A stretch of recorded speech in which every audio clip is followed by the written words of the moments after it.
Halo guys, welcome back to Korea Remit bersama orang Korea yang medok.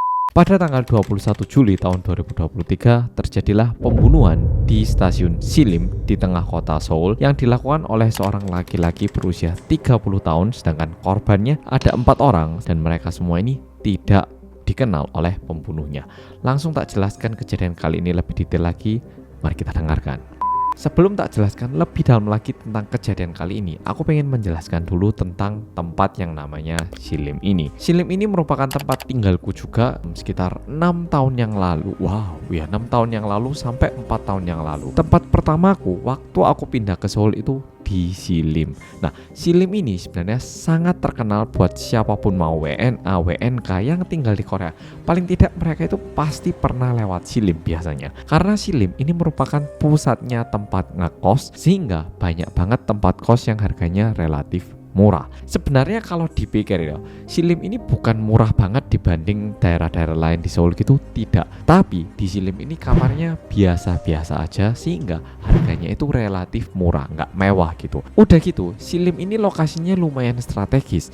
Kalau dilihat, Silim ini ada stasiun namanya Silim Station. Ini bisa nyampe langsung ke Gangnam. Jadi harga kos lumayan terjangkau buat orang-orang yang kerja pun itu bisa mudah banget aksesnya. Dan ini juga dekat dengan Seoul National University, universitas terbaik di Seoul. Sehingga Silim ini nggak kita tahu kalau kita tinggal di Seoul. Nah, kejadian kali ini lebih tepatnya terjadi di exit nomor 4 stasiun Silim. Ini benar-benar tempat yang sangat-sangat sering aku lewati juga selama aku tinggal di Silim situ. Jadi itu kayak pusat tempat makanan ataupun tempat minum. Jadi di malam hari cukup banyak orang-orang bakal ke sana. Cuman Silim dibanding Hongdae itu lebih kotor, lebih kecil, dan juga di sekitarnya Silim itu juga lumayan banyak tempat hiburan malam. Jadi harga rumah di situ itu sedikit lebih murah dibanding tempat lain. Oke, kejadian kali ini terjadi pada tanggal 21 Juli tahun 2023, lebih tepatnya pukul 14:07.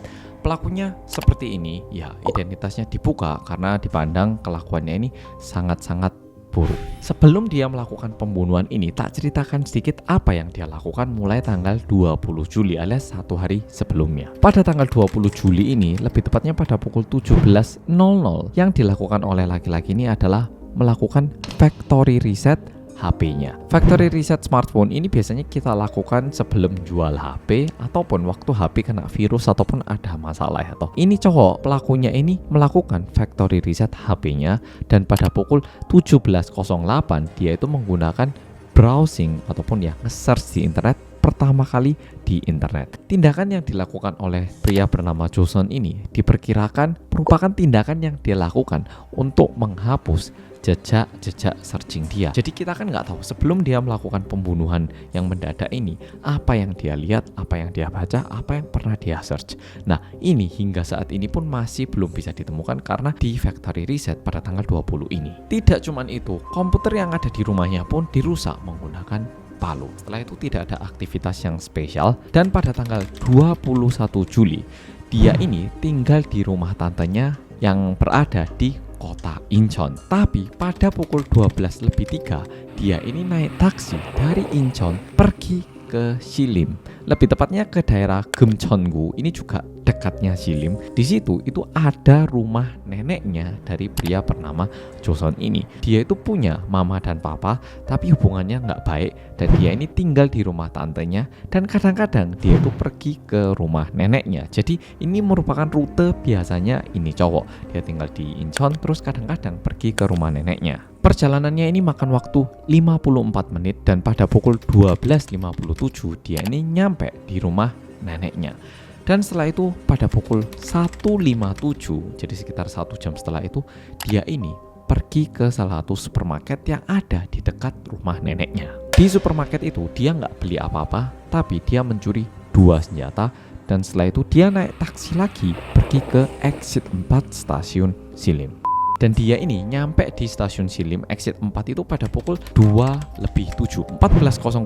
Dan seketika nyampe, dia ini ngelihat satu laki-laki berusia 22 tahun yang lagi ngerokok. Ya udah, ini laki-laki langsung dia jadikan target dan dia tusuk menggunakan pisau. Langsung, ini merupakan korban pertama. Pertamanya korbannya itu juga berusaha melawan, kayak ya tetap ngelawan dan mendorong gitu. Tapi karena tusuk pisaunya ini udah sakit dan juga terus berulang, akhirnya pria ini juga pingsan di tempat itu. Namun setelah pria ini pingsan, pelaku bernama Joseon ini tidak berhenti di sini. Dia itu terus-menerus menusukkan pisau di bagian leher dan juga di bagian muka korban ini. Udah pingsan itu masih ditusukkan. Aku yakin juga cukup banyak orang yang saking kagetnya terus ngelihat ya toh. Nah, ada 3 pria lain yang terus tatapan mata dengan Joseon ini sekitar 3 menitan. Mungkin orang yang tatapan mata juga mikir, tatapan mata gimana ya? Aku hindar gini, jangan-jangan aku yang malah dijadikan target. Mungkin orangnya juga mikir seperti itu, sehingga ini orang tatapan mata selama 3 menit. Dan setelah itu Joseon ini ngejar ini orang dan melakukan aksi kedua, ketiga, dan keempatnya. Berikut petanya. Kalau dilihat ya dia itu benar lari terus gitu aja, jeret, seperti ini. Nah, untungnya korban kedua, ketiga, keempat itu tidak ada yang meninggal. Namun salah satu korban cedera lumayan parah, namun setelah operasi berhasil diselamatkan. Sedangkan korban pertama yang tadi itu karena pendarahannya itu terlalu parah, meskipun sudah dipindahkan ke rumah sakit, sayangnya korban tersebut tidak berhasil diselamatkan. Sebelum aku lanjut cerita lagi tentang kejadiannya ini, korban pertama ini merupakan cowok berusia 22 tahun. Dia ini kehilangan ibunya. Wah, ini aku sampai merinding. 5 tahun yang lalu diakibatkan kanker dan ibunya itu meninggal 3 hari sebelum UN dari pria ini. Ayahnya sekarang itu bekerja di luar negeri dan dia tinggal bersama adiknya berdua gitu aja. Dan karena orang tuanya itu nggak ada di Korea, dia ini selaku kayak kepala keluarga untuk adiknya. Dan yang lebih menyedihkan lagi adalah dia ini kena tusukan pisau sebanyak 13 kali. Dan yang lebih menyedihkan lagi adalah kenapa pada hari itu dia pergi ke Silim. Ini sungguh aku baca langsung kayak wah, sedih banget. Udah gitu dia ditutup sampai di leher ya toh. Pada hari itu korban pertama ini dia pergi ke Silim untuk mencari tempat kos yang lebih murah lagi. Jadi korban pertama itu lagi ngerokok sambil telepon nyari-nyari real estate agency ataupun agen perumahan gitu, agen tempat ngekos gitu. Beda sama di Indonesia. Di Korea ini untuk cari tempat kos pun harus pakai agen properti. Ya bisa nggak pakai tapi bisa aja kena tipu. Oke. Dan pada hari itu pun korban pertama ini lagi nyari tempat tinggal yang lebih murah untuk adiknya dan juga dirinya. Karena dia tahu papanya ini nyari uang susah-susah di luar negeri. Jadi berusaha mengurangi biaya dan ternyata dia ini menjadi korban pertama yang juga meninggal. Dan tentu keluarga korban minta hukuman seberat-beratnya untuk cowok bernama Joseon ini. Oke, itu sedikit cerita tentang korban pertama.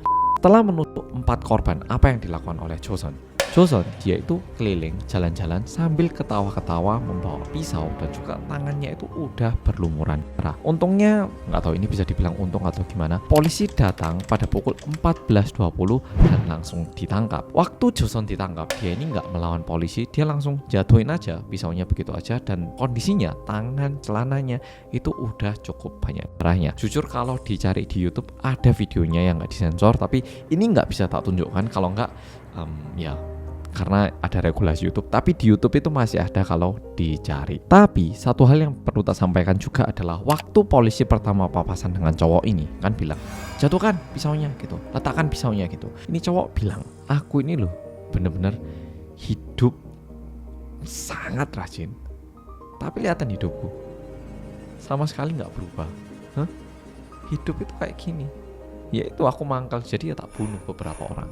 Ini salah satu hal yang disampaikan oleh Joseon saat mau ditangkap oleh polisi.